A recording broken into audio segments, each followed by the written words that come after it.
رسول کے پاس رہا، رسول کی زندگی میں سیدہ کے پاس آیا. جب پہلی خلافت کا دور آیا تو یہ سیدہ سے چھین لیا گیا، پھر چلا گیا یہ حاکم کے پاس. صلوات سارے حضرات مل کے بلند آواز سے پڑھے. صلی اللہ محمد علیہ. بسم اللہ سرکار، بسم اللہ سرکار، عزت ماں، عزت ماں، بسم اللہ، بسم اللہ سرکار. پھر بھی بلند آواز سے صلوات پڑھیے گا. اللہم صلی اللہ محمد علیہ. بسم اللہ. ادھر بسم اللہ. یا اب یہ متوجہ صاحب، یہ آ گیا رسول کے پاس، رسول کی زندگی میں سیدہ کے پاس، سیدہ کی زندگی میں حاکم نے یہ چھین لیا. میں فضائل پڑھ رہا ہوں، میں فتح کی ہسٹری پڑھ رہا ہوں. جب پہلے خلیفہ کا دور ہوا یہ پہلے خلیفہ کے قبضے میں رہا. یہاں میرا ہر سنی بھائی سے سوال ہے، اتنا بڑا سوال میں کرنے لگا ہوں کہ اس دلیل کا جواب آج تک ابھی قائم نہیں ہوا. میں وہ دلیل دینے لگا ہوں. اگر فدق امت کا حق تھا تو پہلے خلیفہ نے امت کو دیا کیوں نہیں؟ مولا حسین دے دیتا نا. زہرا سے تو یہی کہہ کے لیا گیا تھا کہ یہ امت کا ہے، تو امت کو کیوں نہیں دیا؟ اس نے اپنے قبضے میں کیوں رکھا؟ اگر آپ کہیں کہ امت کو دیا تھا تو مجھے کسی تاریخ سے ثابت کرو کہ جگیر فتق میں سے کوئی حصہ امت کو گیا. پہلے خلیفہ کا دور پہلے خلیفہ کے قبضے میں رہا، دوسرے خلیفہ کا دور دوسرے خلیفہ کے قبضے میں رہا، تیسرے خلیفہ کا دور آیا اس کے قبضے میں رہا. تیسرا خلیفہ جاتا ہوا اپنے دماد مروان کو دے کے چلا گیا، وہ مروان جسے رسول نے مدینے سے نکالا تھا. اب اس کے بعد اگلا سوال انتہائی اہم سوال جو آج کل آپ پہ بہت زیادہ ہوگا. جب آپ بی بی کے حق کی بات کریں گے تو سب سے ایک سوال ہے جو مولویوں نے بچوں کو رٹایا ہوا ہے. میں اس سوال کو ہمیشہ کے لیے دفن کرنے لگا ہوں. میں اپنی قوم کے بچوں کو جواب دینے لگا اور وہ سوال ہمیشہ کے لیے دفن کرنے لگا ہوں. سوال یہ ہوا کہ اچھا ٹھیک ہے جی حاکم نے چھین لیا، تو جب علی حکومت میں آئے تھے تو مولا علی نے اس فتح کا کیا کیا؟ مولا علی کا دور تھا، مولا علی حاکم تھے، مولا زہرا کو واپس کر دیتے. علی نے واپس کیوں نہیں کیا؟ یہ وہ سوال ہے جس کے بعد میری قوم کے بچے خاموش ہیں، کیونکہ آپ نے لینا ہوتا ہے جواب ممبر سے. ممبر سے دیا نہیں گیا. میں پوری جرت کے ساتھ ان کیمروں کی موجودگی میں اس کا جواب دینے لگا.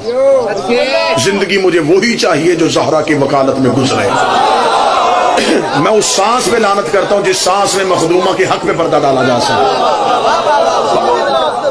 میں یقیناً اپنی جرح کرتا، میں اپنا استدلال استعمال کرتا، میں اپنی عقل استعمال کرتا کہ اس وجہ سے نہیں دیا ہوگا، اس وجہ سے نہیں دیا ہوگا، اگر میرے پاس معصوم کی حدیث نہ ہوتی. اور یہ شیعہ مذہب کا مسلمہ قانون ہے کہ جب ہمارے پاس نص معصوم آ جائے تو ہم اپنا قیاس نہیں کرتے، ہم اپنی دلیل قائم نہیں کرتے. اتنی وزنی دلیل دینے لگا ہوں، اتنی وزنی دلیل دینے لگا ہوں کہ اس دلیل کے حق میں مجمع اٹھ کے بھی کھڑا ہو جائے تو حق سماعت پھر بھی ادا نہ ہو. کتاب کا نام لینے لگا ہوں ویڈیو کیمرے کی موجودگی، مناقب ابن شہر آشوب، معتبر ترین کتاب. چھٹے بادشاہ سے ایک بندے نے پوچھا، مولا حضرت امیر المومنین نے اپنے دور حکومت میں فدق سیدہ کو کیوں نہ دیا؟ جواب امام سننا، تمہیں امام کا جواب بتا دے گا کہ یہ جواب کسی غیر معصوم کی زبان سے نکلا ہی نہیں ہے. کیا بات؟ یہ لفظ بتا دیں گے، یہ لفظ امام کی زبان سے نکلے. ایک ایک بندہ متوجہ ہو جائے، میں سطر ضائع نہیں کرنا چاہتا. اتنی وزنی دلیل شاید ہو سکتا ہے کہ ممبر کی دنیا سے یہ پہلی بار دلیل جا رہی ہو، تو اس دلیل کو میں ضائع نہیں ہونے دینا چاہتا، اپنی نسلوں کو یہ پہنچا کے جانا.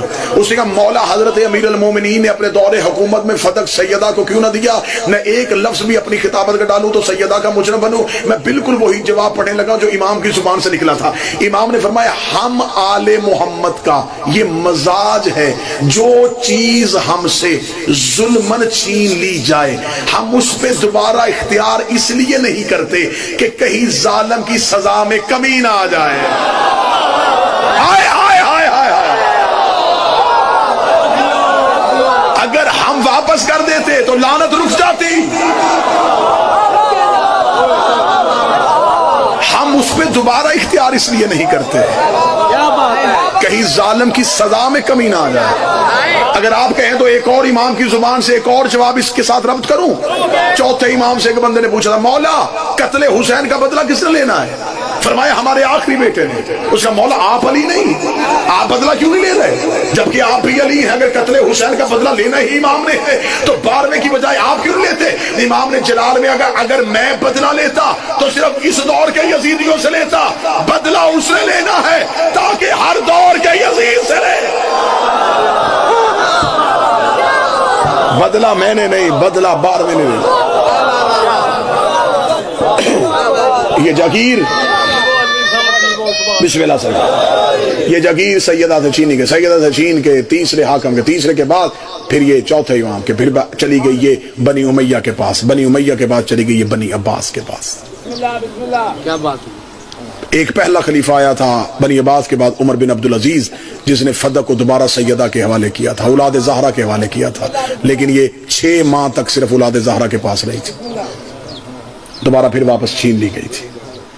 اب جب بی بی سے یہ جاگیر چھینی گئی، زیادہ سے زیادہ 4-5 منٹ کا فضائل اور پڑھوں گا اور اگلی دلیل دے کے نتیجہ ختم کروں. جب بی بی سے جاگیر چھینی گئی تو اس دن جب بی بی دربار میں آئی ہے، میں مصاحب نہیں پڑھنے لگا، میں فضائل پڑھنے لگا. اس دن بی بی بڑے جلال میں آئی تھی. ام ایمن روایت کرتی ہے کہ اس دن بی بی اپنا مکنا اوڑھ رہی تھی، چادر لے رہی تھی اور جلال کی حالت میں کہہ رہی تھی ہوشیار ہو جا، اب تیرے مقابلے میں بطول آ رہی ہے.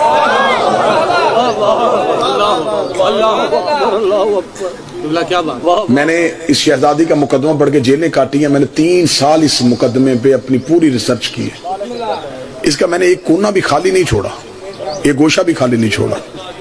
اور میری 2 دن قبل اس خاتون سے بات ہوئی، اس بہن سے بات ہوئی ہے جس نے حق زہرا کی بات کی ہے.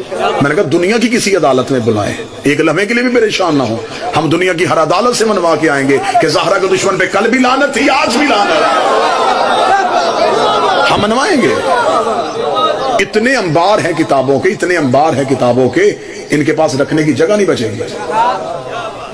دلیلیں کہاں سے کہاں تک چلی جائیں گی. پھر ہم صرف وراثت تک نہیں رکیں گے، ہم خلافت بھی واپس لے کے آئیں گے.